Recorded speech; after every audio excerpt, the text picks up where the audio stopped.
At the end of the day, we're all going to die anyway. Jason, you've hit many milestones, multi-million-dollar agencies, best-selling books, Inc.'s 500 recognition. At what point did you realize your work was more than just doing SEO? What deeper drive or purpose emerged from you in the journey of this entrepreneurship? The work that I do in terms of SEO and digital marketing helps to satisfy two things. One, I am helping my clients grow their business with good marketing. But then on the flip side, those that are doing Google searches and looking for solutions to their problems, my father was never in the picture. He left us.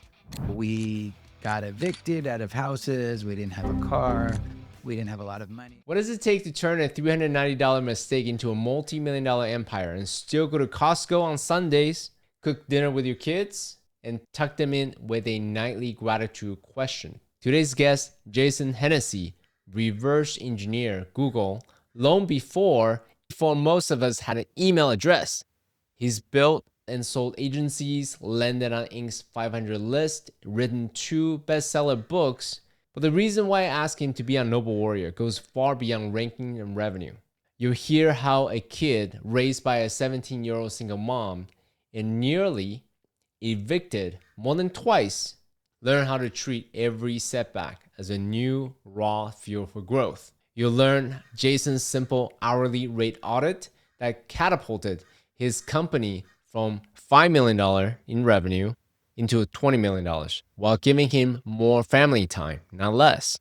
You'll discover why he's willing right now to go back to zero and start over, and how that mindset frees him to take bold, calculated bets in an AI-disrupted world. We'll talk fatherhood, faith, and the lifeline exercise that forces you to zoom out on your entire life in a single glance and then act with more urgency and more purpose. If you're an overachiever chasing the next milestone, yet hungry for deeper meaning and purpose, this conversation will hand you both tactics to scale and also the inner compass, your purpose to stay grounded. So stay with us, because by the end of this episode, you'll have a playbook for turning risks into opportunity, stress into gratitude, and success into lasting legacy. So welcome to Noble Warrior. I'm CK. Let's dive in. I'm so glad to have you here, Jason. Thank you so much for being here. Thank you. Appreciate the honor to be here. So let me jump right into it. Jason, you've hit many milestones, multi-million-dollar agencies, best-selling books, Inc.'s 500 recognition. At what point did you realize your work was more than just doing SEO? What deeper drive or purpose emerged from you in the journey of this entrepreneurship? Good question. I guess, first of all, finding your purpose in life. As kids, we don't really know what your purpose is. Am I going to grow up to be a doctor someday? Am I going to be a lawyer? I found what was right for me, and that was the world of entrepreneurship. I experimented. I failed along the way. Ultimately, I found my purpose in this world. Having a great time. I love what I do. But what really drives me is two things. For one, the experiences that I get to have with my family and my children as a result of the work that I do and the money that I make. And then two, the work that I do in terms of SEO and digital marketing helps to satisfy two things. One, I am helping my clients grow their business with good marketing. But then on the flip side, those that are doing Google searches and looking for solutions to their problems, like I'm helping to connect them by the work that we do with the clients that we're help growing. So it's kind of a win-win-win arrangement if you think about it. So if you can articulate your purpose, how would you articulate it? For me, my whole purpose, I guess, in life is just being an amazing father.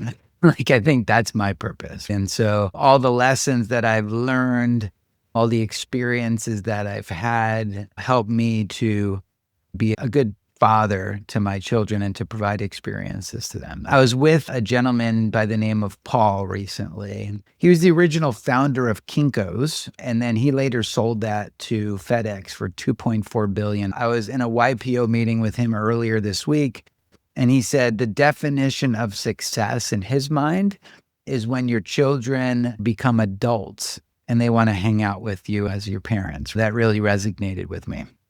That's beautiful.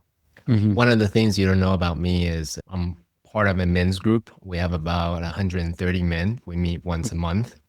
And what you're speaking about is a deep passion of mine. I believe that as men, part of the maturation process is to go from boy to man.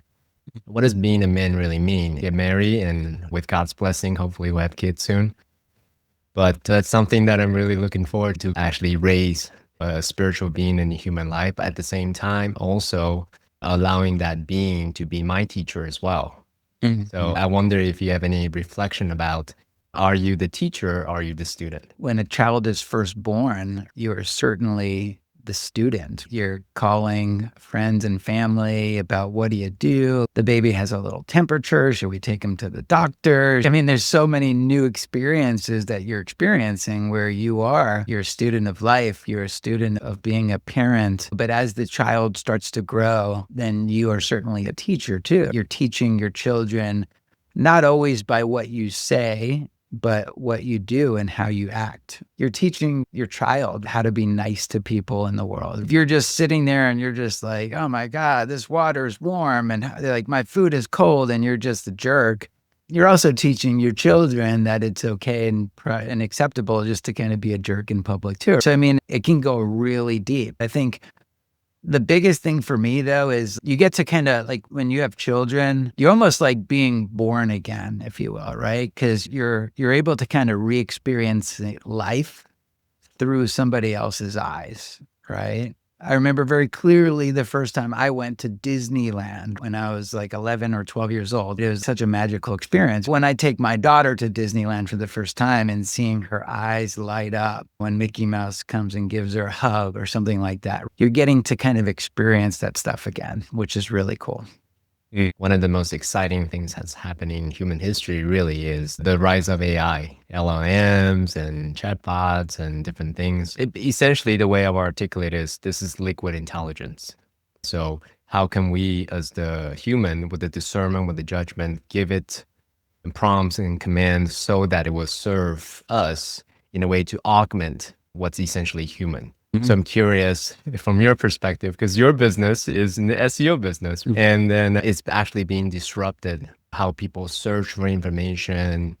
So I'm curious from your point of view, this is a core part of your business. How do you think about AI? How do you evolve with it? So there are a lot of different things that come to mind when you mention AI. First and foremost, you could either look at it as an opportunity or you can look at it as a threat. Many people view it as a threat, like it's going to take away jobs and it's going to replace me. And that's one way to kind of look at it. But we tend to look at it as from more an opportunity perspective. How can we be more efficient? How can we be more effective? You have to constantly be open to change. We have people that are kind of dedicated on our team that are just basically experimenting with new AI technology and exploring new opportunities, the way in which we write content for our clients, the way in which we reverse engineer competitive analysis, maybe even leveraging to help come up with better social posts. There's so much that you can kind of do with it, but you do have to be careful because you can kind of push it too far where it's very obvious that you're using AI. And like one of the things for me that I immediately able to detect if somebody's using AI is when you start to see a lot of emojis and M dashes in a post. An M dash is basically, it looks like a longer hyphen. As you're starting to kind of look at like LinkedIn and Facebook and people that are thought leaders, and you start to see like multiple M dashes in their post, they could very well be using it to do that. I see. I'm not looking for a conclusive answer because I don't think anyone has an answer. Even how they quote unquote monetize or even be integrated as different businesses is still evolving. So thanks for the little tip. Who do you pay attention to when it comes to digital marketing and who is using it in a way that's useful, that's productive versus that's just doing what everyone else is doing? I'm a big fan of Ahrefs, the people over there at that tool. Tim Solo is a good friend of mine. He's the chief marketing officer there. They're very innovative with AI and adding new features to their tools. They're very open to hearing feedback from their users on what would be a good feature to add There's another guy by the name of Steve Toth. He has a program called the SEO Notebook where he publishes a newsletter once a week where he really shares good wisdom on how to do different SEO strategies, some of which using new. So you've got like the Neil Patels of the world. He's a friend of mine. He's always pretty innovative in terms of staying one step ahead of the curve, I guess. Cool. I'll be paying attention myself personally. Now, Yeah. you mentioned earlier about effectiveness and efficiency. You're known for your meticulous hour audit or hourly rate audit. You really look at different tasks, assign different value and delegate whatever isn't your highest value work.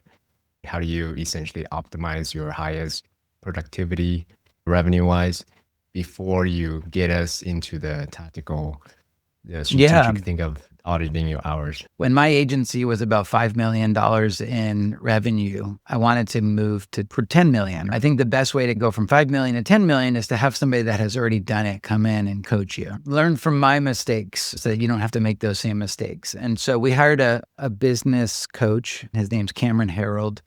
One of the first questions he asked me was, do you have an assistant?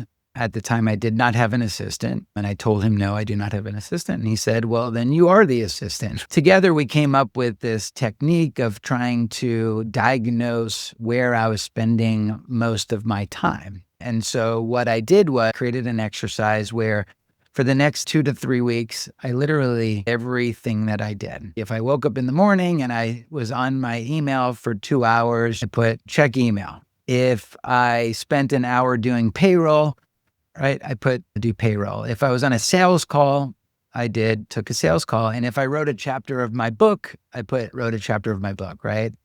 So now that I have those 4 items of what I did, you want to basically put this on an Excel spreadsheet, and then you're going to have different columns. The first column would be, am I incompetent at this task? The second line item would be C, which would be competent. The next one would be E for, am I an expert at this? And then the fourth one would be U for unique. So like if I'm checking email, I'm competent at that. The next one would be payroll, doing payroll. I'm incompetent. I'm not a payroll. I'm not a finance person. So I'd mark that as incompetent. On a sales call, yep, I'm excellent at that. I'm very good on sales calls. Writing a chapter of my book, that's something that's only unique to me. I don't want to delegate that to anybody. I want to write my own book. I might pay somebody $20 an hour to check my email. I might pay somebody $40 an hour to do payroll, and I might pay somebody $75 an hour to do sales calls, right, for me. Writing a chapter of my book, I value my time at $1,500 an hour. So I think after you go through this exercise, you'll quickly realize that you are probably like a $30 an hour employee, that you're spending a lot of your time on things that you can easily delegate to somebody else. And then from there, it allows you to see like, okay, these specific tasks would be perfect for an executive assistant to do this stuff. So now that when I wrote my job description for an executive assistant, I knew specifically, this is everything that you're going to do because I know it. Like, this is what I've documented. And so you can write your job description saying, you're going to do this and you're going to do that and you're going to do this, and then find the perfect person. That allowed me to quickly realize that my time wasn't being utilized properly. I could delegate a lot of this stuff to an executive assistant. So now that you have been doing this for how many years now? So I hired my executive assistant 5 years ago. And so we went from 5 million to getting closer to like 21, 22 million now. That's because I was able to get a lot of my stuff off of my plate, and I can focus on things that can really help grow the business faster. Yeah. So I have some gentle pushback for those people who may be doubtful or questionable. You have a business that's running already, so it's a little bit easier for you to discern, okay, this is a low value task, this is high value task that only I can do, etc. But those who are still in the gray, I don't exactly know what is a high value task and what is a low value task. Often they will want to skip that stage. Sure. To go into, Jason said, I can only do this. Let me skip all the shit work that I don't want to do. And in reality, they're earning an honoring rank along the way so that they can delegate effectively. You know what I'm saying? When you're somebody that's getting started trying to get to their first $1 million, there's different scenarios. Like there's the time versus money. And so like if you have a lot of money, you could pay somebody else to do things for you because you want more of your time back. If you don't have money, you might have more time. And that's why I was doing payroll, because I didn't have a lot of money to pay somebody to just do payroll for me, right? You just have to quickly realize, like, you're going to have to either invest time or you're going to have to invest money in some of these important tasks to get your business off the ground, to grow it, and to continue to expand upon it. So what I'm hearing you say, do you have surplus to delegate?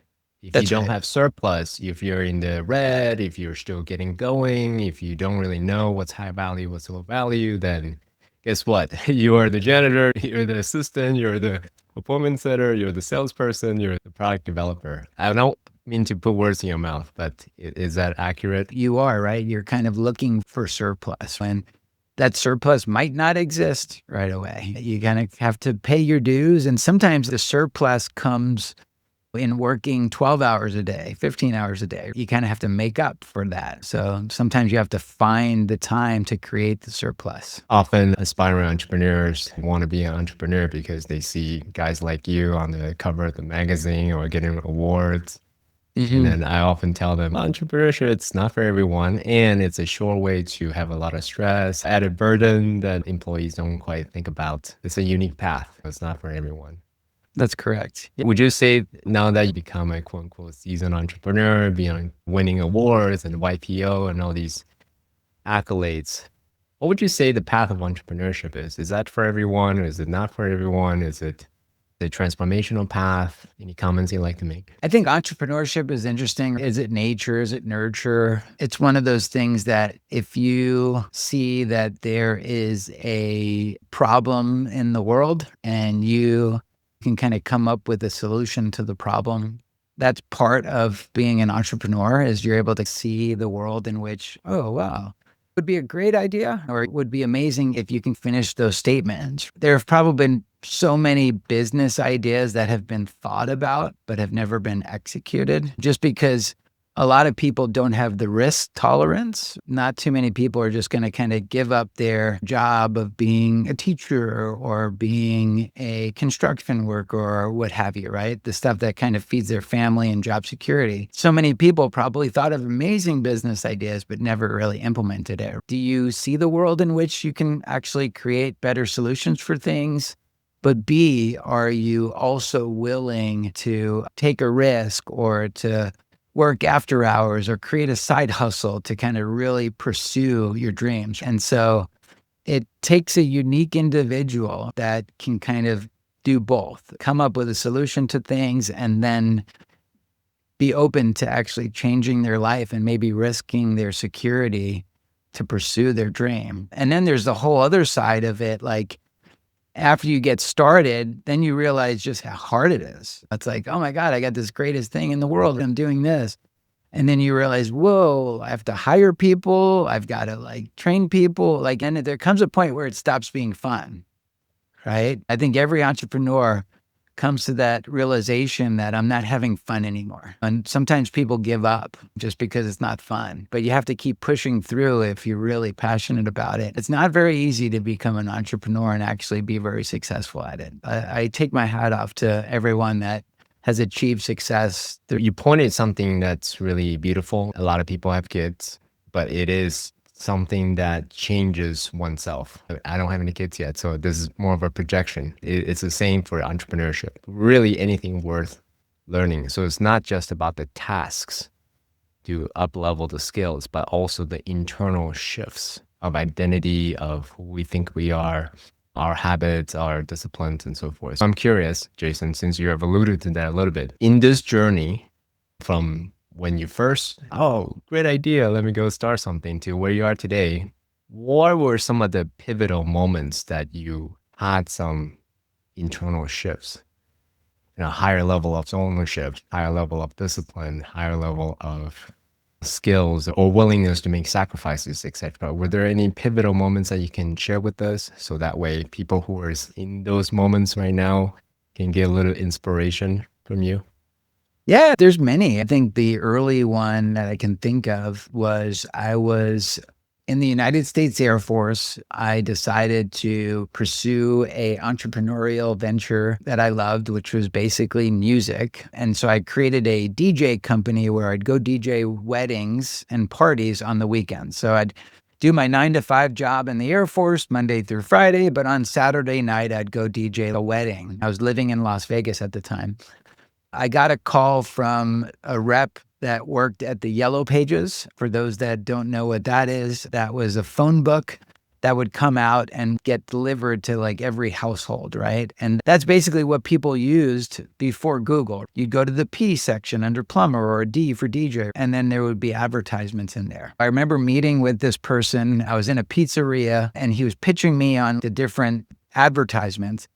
And so I agreed to an advertisement that was going to be $390. And I was going to get a business card listing in the Yellow Pages, and it was going to get printed in all these books and go out to 180,000 households in the Las Vegas area, maybe 1 million. And so I'm like, okay, great. I signed the paperwork. And then I went back and they deducted the $390 from my debit card, and I was okay with that. But then the month later, I noticed that my debit card was overdrawn at the time. So I'm like, what the heck happened? And so I'm like, what the heck is this? And so I called the guy and he's like, oh no, you signed up for $390 per month for a 2-year contract. And I'm like, what? I didn't know that. And so I was like, oh my God, what am I going to do? I don't even make that much money. And so that was kind of like a blessing in disguise, because I don't know if I would have agreed to that because I couldn't afford it. I couldn't afford the $300 to market this business. But it turns out that once the Yellow Pages went out, I was getting phone calls every single day. People wanted to hire me because they found me in the Yellow Pages. So that $390 was probably the best mistake that I ever made, because I agreed to it, not realizing that I couldn't afford it. The key here is that you have to take risk. And so marketing is one of those things. If you want to grow a business, you need to market your business. I think that was a pivotal moment early on for me. In hindsight, $300 is really not much. No, I only make like, I don't know, $1,200 a month, right? Being in the Air Force, right? So that's 1/4 of my paycheck, I guess, at the time, right? Every time somebody called me, I could make $500 to DJ a wedding, or $600, right? If I made $6,000 in a month because I DJ 10 weddings, that far paid for the $390 that I paid to be on that Yellow Pages. Which actually circling back to what we were talking about AI, because the mindset is, with any crises, you can look at it as survival, like, oh, risk, or an opportunity. And then again, this mindset of everything could be a gift, could be an opportunity that started from that $300 mistake, quote unquote. In disguise, yeah. Somebody is, oh yeah, I made a mistake and now I'm, I don't know, thousands of dollars in a hole. And they are freaking out right now. Again, bringing back that younger Jason. Yeah. How do you keep that faith in your progression, your journey, in yourself, in people around you, when things are not looking so good right now? Yeah, there's going to be very challenging times in business. You're going to make decisions, and some of the decisions are not going to be good decisions. And sometimes there's consequences for those decisions. Sometimes there's financial consequences. Another example for me was from 2003 to 2007, I was investing heavily in real estate. I was reading the book Rich Dad, Poor Dad by Robert Kiyosaki. I was buying homes. I was only like 22 years old. I'd pull out equity because the equity was moving like so fast. I'd pull out equity from one home, I'd buy another home. I'd pull out equity from that home, I'd buy another home, right? And I thought that was the way that you generated wealth. 2008 happened and there was a recession. The real estate market got turned upside down.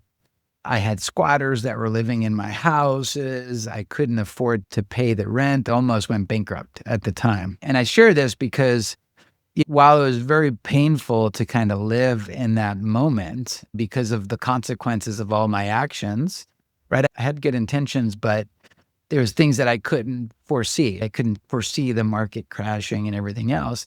I had to live with that. And my credit suffered as a result of that for like 7 years. I had bad credit and it created a lot of stress for my wife and I. We had to give the houses back to the bank. But through that experience, you learn some valuable lessons. I shouldn't have overexposed myself that much. Now, what doesn't kill us only makes us stronger. So now I have a better appetite for making riskier moves like that. I invest in things that I have more control over. Right. And so anyway, that is going to be uncomfortable. But the good news is that hopefully you're healthy and you can pick yourself back up off the floor and just kind of start over again.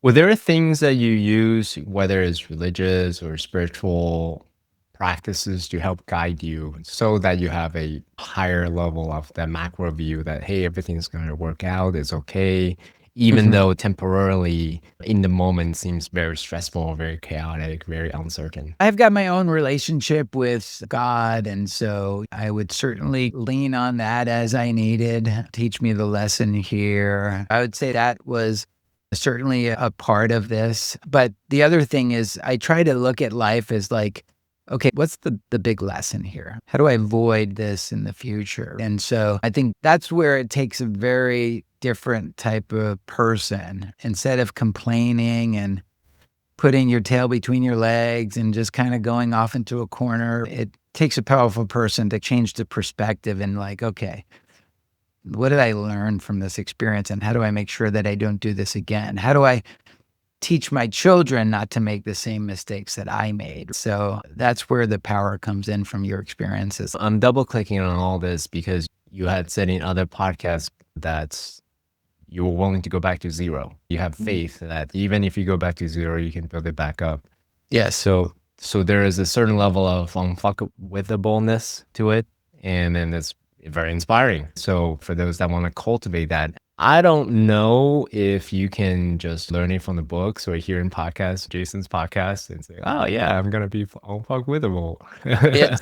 Yes. It's one of those things that's earned along the way, dealing with different levels of physical, mental, psychological, financial, relational setbacks, and just continue to build that resiliency. Yeah.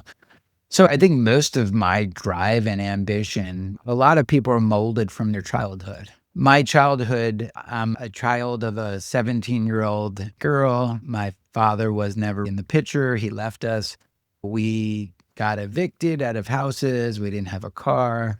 We didn't have a lot of money. My grandparents helped raise me. When you come from that type of environment in life, anything that I do and all of the risks that I take, if I end up in that situation ever again, I know how to live through it. And so that's why someone like me is willing to take risk. If I lose everything, guess what? I start from the same bottom that I started from. Now I'd say there's other people that depend on me, my kids and my wife and stuff like that. So I don't think I would take the bold risk that I would have took when I was only kind of responsible for myself.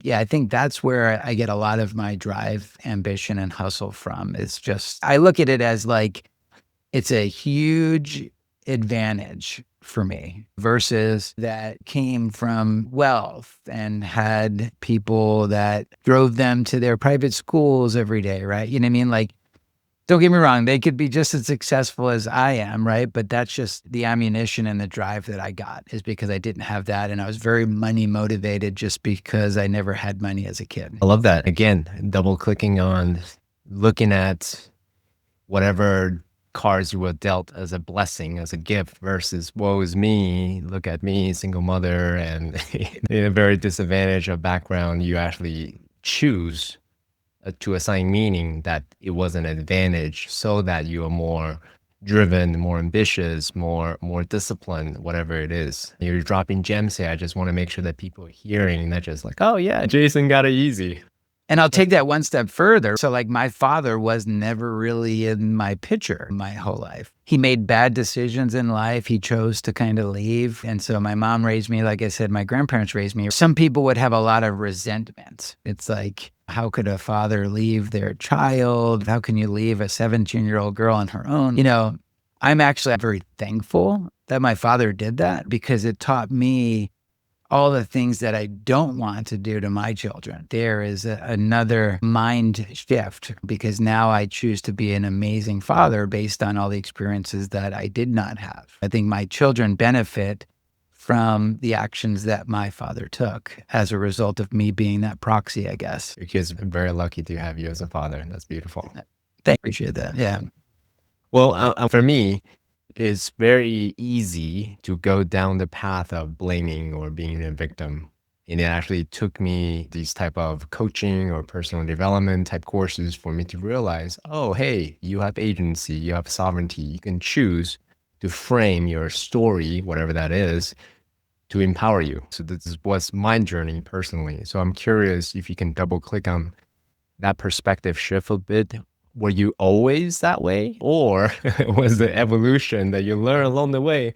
It's much more empowering to give gratitude for everything. I don't think my brain was mature enough to think that way initially. I think you just kind of live in the moment. You accept your reality as it is. And when you're at the baseball game and all the dads are there watching their kids and giving them high fives and stuff, and you don't have a father and your mom's there, you just kind of show more appreciation for what is your reality. I don't think I was mad per se at anybody. I didn't consider myself a victim or anything like that. I guess I just kind of kept myself distracted with the things that I got into, right? And anything that I ever got into, I always was 150% in on it. So like baseball, I wrestled, I played football, all the things that I did, I just kind of kept myself so active that I really didn't have time to kind of think. I try to keep myself so positive. It leaves no time or energy to be negative. You're so blessed.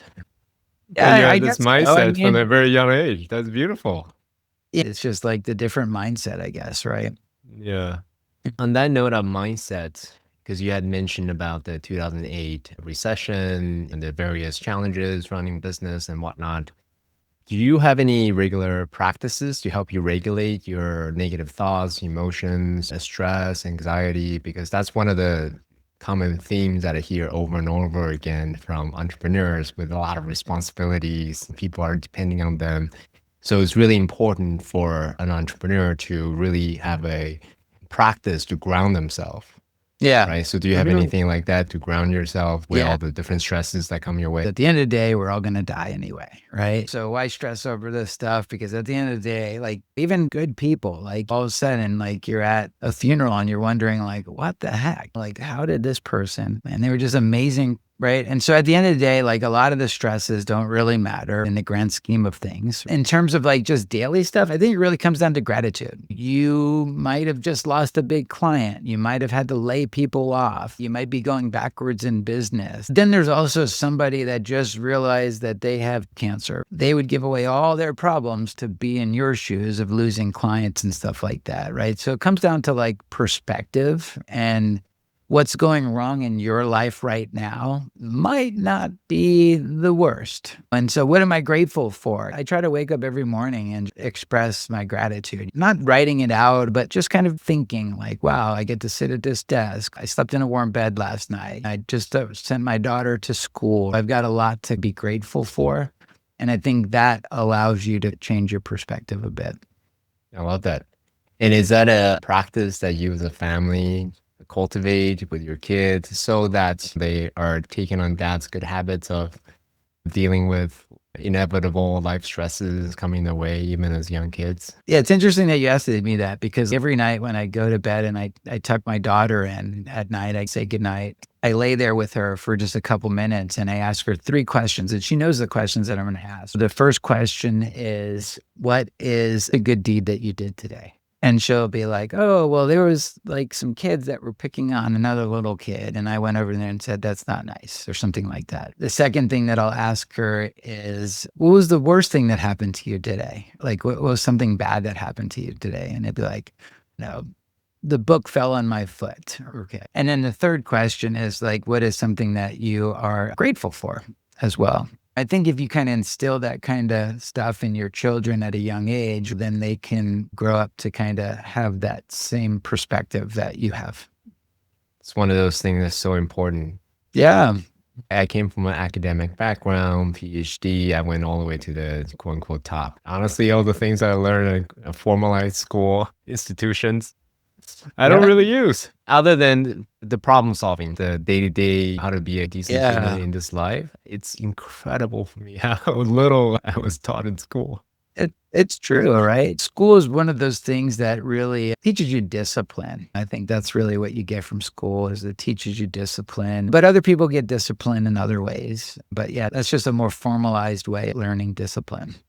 Switching gear a little bit, you have built and sold multiple businesses, achieved a lot of success financially and otherwise, and really getting recognition for it. Have you ever wrestled with the question of when is it enough? And what keeps you motivated beyond just hitting, okay, let me start the next business, the next revenue goal, more clients, more millions? Yeah, there comes a point where for me, like I was always kind of money motivated. So that was my primary driver. I had to prove it to myself that I could buy a house and I could buy a nice car and I could go out to nice restaurants. But then you kind of reach a place that you are happy within your means. And so even if you're making more money, your lifestyle doesn't change as much. There are people that as they make more money, their lifestyle radically changes.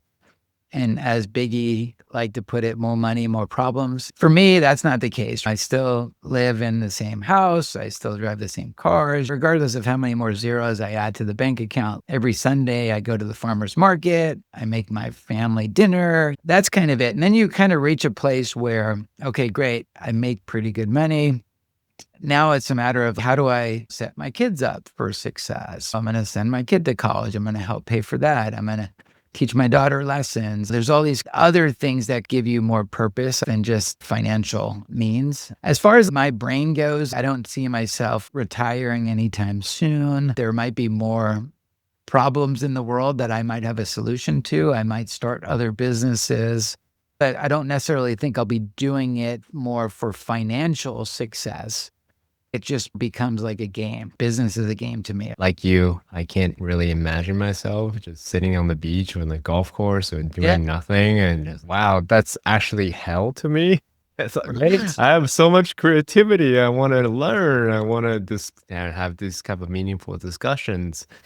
And to just sitting on a beach and do nothing. You're obviously very disciplined, very purpose driven, whether it's serving your family, being a great father, or serving your clients to the best of ability, having fun, dealing with AI and all the different things. Have your purpose ever been tested?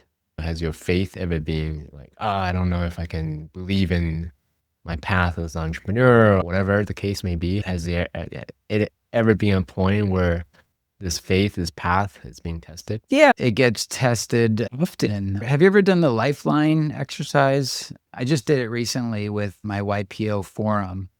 It's an interesting exercise. So basically you chart in an Excel spreadsheet. So for me, I'm 7. And so I've got 47 years. And then to kind of go back and think about like, what's one thing that happened that year? Like, what's the biggest thing that happened? So like when I was 12 years old, I got a GT Performer bicycle. It was the best gift I ever received because that was the most memorable thing that happened to me. But then maybe when I was 23, my grandmother died of cancer. And so maybe I would chart that at 2. Along the way, you kind of come up with one thing for every year that you remember. I got married, I had my first child. And then you'll realize when you zoom out, there's basically points and you'll see this graph and you'll be like high point, low point.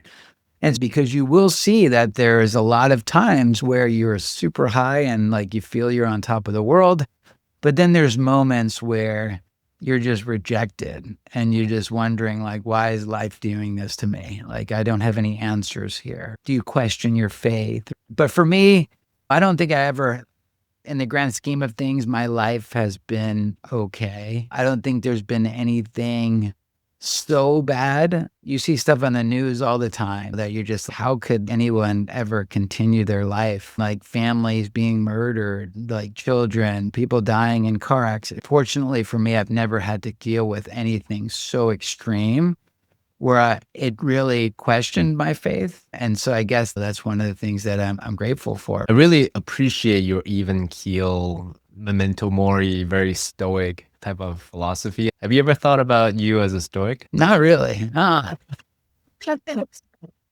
So I'm love just that. focused on what I do every day. I don't think so. Because the different points that you mentioned, you think about death, zooming out, that's memento mori. Let's say one day we're going to die. So therefore, whatever stress we endure ultimately is not that big of a deal. And also not to hold on to things. Yes, everyone deal with negative thoughts and emotions and setbacks. And you focus on your purpose, being a great father, being a great ethical person of integrity. Yeah. And then you move on. I get just my viewpoint on the world. It's just how I see things through my two eyes. That's pretty cool. So you have famously said at the end of your life, you hope that the essence that you brought to the world in business, in life, is something that people will remember you by.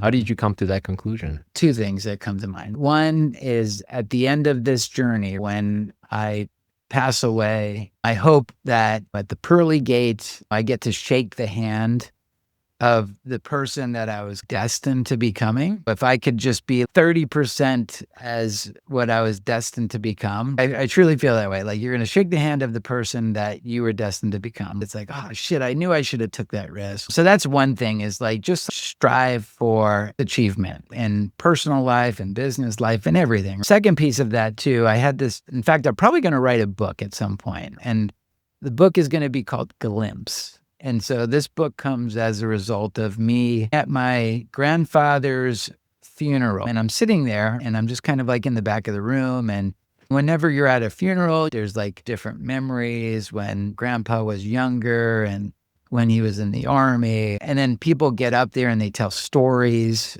about the funny times that you guys shared together and whatever else. And meanwhile, there's just kind of like a body that's kind of laying in the casket and stuff like that. And then there might be like a video in the background, like playing like old video clips of trips to Mexico or wherever else. For me, just kind of sitting in the back of the room like that, I'm like, this is a glimpse. This is the end of this thing that we called life. And I think for me, it was really powerful because while you're still living, you can control everything that's going on in the room.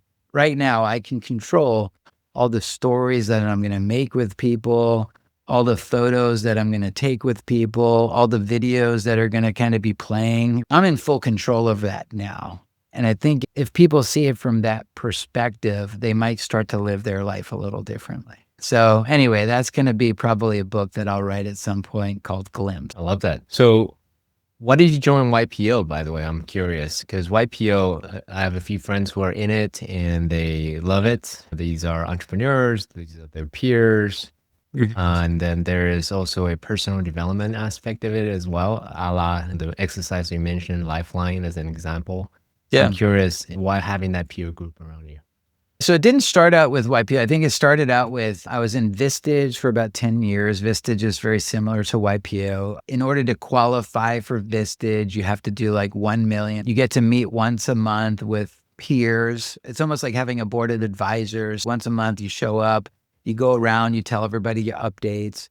And then if you've got a problem, express the problem, and then you get feedback from a bunch of smart business owners that all have businesses that are similar size as you. And that was amazing. Like that was awesome. I did that for 10 years. And then you come to a point where you can qualify for other programs. And so YPO was the next one. In order to qualify for YPO, your business has to do $12 million or more. My executive coach said, great, now that you're at this level of revenue, you might want to consider trying to get into YPO because you'll be able to meet some great people. People that have businesses at that level might have different answers and solutions to some of the problems that you have. Maybe a business that's only doing 1 million in revenue, they might not have the same solutions to some of the problems. And so I always like to kind of surround myself with people that inspire me, people that motivate me. And that's really what YPO is. And Vistage was like that too. But also the one reason why I really like YPO, because it's not just about business, it's also about life. And I've taken some great trips with people. And when you're in YPO, it's like a whole different experience. They call it Only in YPO, where you'll go and have dinner in Ireland with the former prime minister. You'll be able to sit at seats at a table where you might not have ever been invited. And so that's really what YPO is to me. I'm very fortunate that I was able to qualify. I'm very fortunate that I was able to get in. And just some of the experiences that I've had over the past 5 years of being a member have just been life-changing. So it sounds like there's some hashtag YPO only type experiences that you There get to is. live and include your family. Were there moments or a tip that you got from perhaps another fellow entrepreneur that really help you change your worldview, really help you uptick your business or personal life, that had it not been for YPO, the outcome wouldn't have been so favorable? Yeah, there's different speakers that have come in. Recently, we just had they call it an in the boardroom session where it was actually like 3 of our YPO members that have exited their business after 20 years, 30 years, whatever, right? And so they did this whole kind of educational seminar where they brought in the members that sold their business. They brought in somebody from private equity. They brought in somebody that's an investment banker. They brought in lawyers, right? And so you can kind of see everything from all different perspectives, right? Like, what's the one thing that you wish you would have done differently? If you want to raise money, like that's not conversations that you're just having every day in a Starbucks, right? With somebody that might have sold their business for $600 million, right? So that's just like one thing that kind of comes to mind is if and when I'm ready to exit my company, I've got a laundry list of things to kind of look out for. So, but there's a lot of those examples, I guess, as a result of YPO. One thing that I get about you, Jason, is that you're very growth oriented. And so hence hiring Cameron as your coach or being part of YP. For those who may be skeptical, you're preaching to the choir with this audience, obviously, because that's what Noble Warrior is all about. These are 1,000 different ways you can grow yourself as a human, as a father, as a husband, as a business owner, etc. So knowing why today, what role has coaching or personal development help you be a business owner, play a big role in your life beyond business?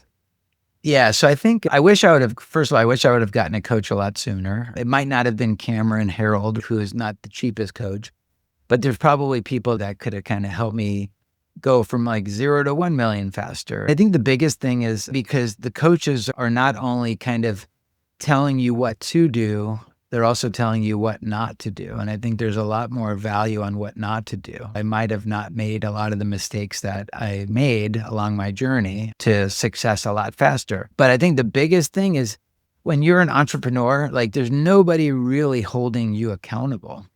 And I think that's what a good coach does. You have somebody that is able to hold you accountable. I wrote 2 books.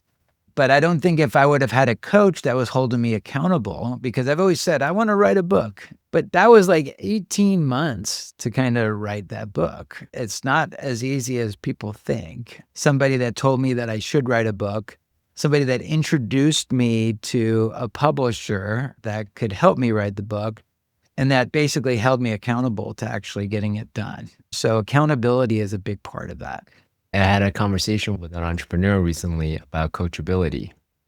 And we were speaking about it more from the spiritual sense, because sometimes you get an insight downloading ayahuasca ceremonies, and those who are quote unquote really coachable instantly change their character from, let's say, drinking alcohol to I don't drink alcohol anymore, just like Sure. that, an identity shift. And then those who are not so coachable would take months or maybe even years to make that character shift. So I'm curious if you have any thoughts or comments about, because the way you speak, you're like, oh, my coach Cameron told me about, did you have an assistant? I wonder if you have always started to be so coachable, or again, is an evolution of your character that you weren't so coachable in the beginning, but now you're just super coachable. When someone give you some advice, immediately you go implement and then have that character shift. Yeah, I'm sure there's people in this world that are not coachable, right? It's like, I do it my way, right? Like, this is just the way I do it. But I think for me, sports is a big part of being coachable. So I think if you found yourself doing sports as a kid and you did it at a high level, so like if you played baseball, like I played baseball, I wrestled. And so those are sports that if you want to get better at your craft, you go to the batting cage and there's like a There's a hitting coach, and he's telling you to keep the bat a little bit higher, put your elbow up. When you step, right, keep your eye on the ball, like move your leg, and you're not using your legs enough. In the wrestling room, it's like, hey, when you're about to attack, put your head on their neck, pull the head down, shoot for the left knee. Watching tape on what are the things that you could have done differently in that match. Why is it that this person got those 2 points against you, right? So I think sports was a big part of me. I tried to exceed at a high level in sports. I was always a good baseball player. I was always a good wrestler. And it's because I had the drive to like, how can I get a little bit better? How can I have that slightest little edge? So I think anybody that's ever competed at a high level in sports, you have coaches your whole life, whether it's your little league baseball coach and it's just a volunteer, that's another person's dad, or middle school coach or high school coach, or if you go to college. But then usually after college, like you don't ever have a coach again in your life, right? But that's not true. I mean, there's so many different business coaches that can help. It just took me many years of failing in business before I came to the realization that there's actually coaches in this world too, like there was in sports when I was a kid. Love that. I'm curious, are there questions that you had hoped that I would ask, but I didn't ask? No, I guess the only other thing is that I'm definitely somebody that lives on impulse. I make decisions very quickly. My wife and I got married after knowing each other for a month and a half. Amazing. On April Fool's Day of 1999. So we've been married 26 years. These were two strangers that basically got married. And I guess it was fate, but sometimes I don't take a long time to make decisions. And sometimes they're good decisions. My wife was a great decision. Sometimes it's not always the best when you act quickly, but I definitely move quickly. You feel like that's a cultivated trait, or again, someone, because it sounds like you're a man of action. You make a decision, immediately you go implement. And one of the teachings that we hear all the time is the speed of implementation determines how quickly you become successful. That's one key trait of an entrepreneur, as an example. Yeah. Do you feel like that's a cultivated habit? Character, or is that again someone that you learn over your career as a sports person, as an athlete?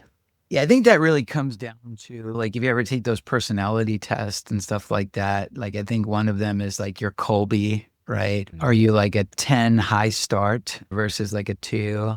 Are you a fact finder? And so for me, like I'm like a 9 high start person. Like if I see something, I'm going to go in, I'm going to kind of do it, I'm going to move quickly, but then I get bored.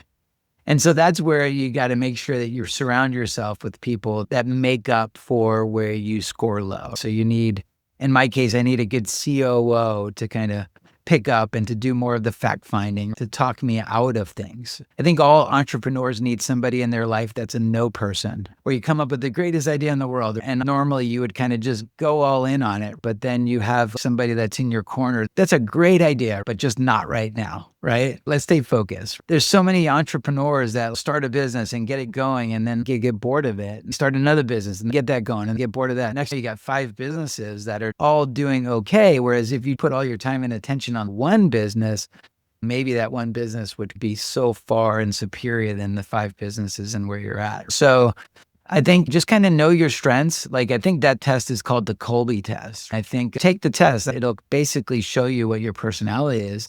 And then make sure that you surround yourself with people that make up for where you don't score as high. Yeah, in my last company, we did Colby tests for the entire company. Some people are quite religious about Colby. Have you ever actually rolled it out to your agency? We do. Not everybody, but like executives get that. And there's other tests too. Colby's one of them. Even with your relationship, there's something called your love language. That's another one. I think it's important for couples to kind of know each other's love language. For me, it's like words of affirmation. I want my wife to come home and say, I'm so proud of you. Look what you built. You built this amazing business. That's kind of what drives me. Whereas my wife, her love language is gifts. She likes to receive gifts. Whereas gifts to me is not that big of a deal. I'd rather somebody say I'm proud of you for something. I think it's important in any relationship to kind of know the love language of your partner. I want to follow up to your relationship, because it sounds like, although it was quote unquote impulsive decision to marry your wife after 1.5 months, it lasted, is working out really well. Congratulations once again. Thank you. Are there any kind of special dynamics of what it takes for a woman to support an entrepreneur who is all about getting after it, knowing your way today, we'll say to someone who may be new in the relationship or about to start a family, and then they have also an entrepreneurial tendencies? Yeah. So for me, like me and my wife are like the classic example of opposites attract, literally in every sense. Like my wife was almost born 6 months to the day of me. Same year, she was born in June, I was born in January. Blonde hair, I got black hair. She's got blue eyes, I got brown eyes. I mean, we're completely opposite. And I think that a blessing and a curse. If I ever needed help with business, that's not her world. She does not speak business, but she's an amazing mother. She takes all the kids to school. She's very good with art. She can sit there and color for hours with my kids, whereas I don't have the patience for that. She can sit and do Lego. I don't have the patience for that. We've been a great team just in life. You kind of have to understand each other's idiosyncrasies. Life wasn't always perfect. You argue differences and stuff like that. But I think for me and her, we stayed in our own swim lanes. I was focused and stressed about business. For years, she didn't even know what I did for a living. I guess it's different if you have a relationship where there's two husband and wife that are both active in the business, and maybe they have like nannies that are kind of helping with the kids. That's just a different dynamic. And I'm sure it's successful it's just not the world that I kind of lived in. That's beautiful, man. Well, let me take a moment to really acknowledge you, Jason. Thank you so much. I do have one more question. I know you're big on personal branding, and then you're really doing this podcast, which would talk zero about SEO and at all. This is maybe a different kind of podcast that you've ever been on. Yeah. I'm curious. Tell us a little bit about your goal, your intention with having a YouTube channel and sharing some of these business strategies, these life strategies outside of the SEO realm. What do you see as possible in more of yourself on the social web? Yeah. I live in a world of abundance. If I can take a few moments of my week to document and record maybe a video lesson to teach somebody else that might be struggling with that at the right moment, it makes it all worth it to me. I've got no intentions when I create that. Sometimes I just create it just because it's my experience. You never know who that is going to hit at what moment in their life. When we create video content, we're putting it into the universe. Use you as the proxy to kind of deliver that message to this one person that's really struggling with that at the moment. And it kind of helps them get the motivation and drive that they need to continue. So every time I kind of create a piece of content like that, I don't need it to get 500,000 views. If it only gets 97 reviews, but it gets that one person that it's supposed to get to, then it makes it all worth it for me. I'm at a conference and somebody's like, oh my God, Jason, that post you did. And they'll talk about some video that I made 3 years ago and how it helped them get through a very difficult time in life. And that makes it all rewarding for me. It gives me all the motivation to continue to create content like that. Jason, from my own research, this is exactly the reason why I wanted to talk to you. Not because you're Inc. 500 CEO and recognition. Yes, all that, because you did your work and your dues for sure. But more so is how you're being in your videos. You're very generous and really sharing your life, and very much case in point here. I hope people really take away and get inspiration from how you live your life. And your success is not an accident. You are very disciplined. You're very purpose-driven. You are very coachable. You find teachers and coaches and noble allies along the way to really help support you. You have a beautiful family. It's very inspiring, man. So thank you so much for being so generous here on Noble Warrior. Hey, no, thank you. I appreciate it. And you came very prepared for the interview, and you're a great interviewer. So I appreciate your time and giving me an hour and a half of your time as well. So thank you.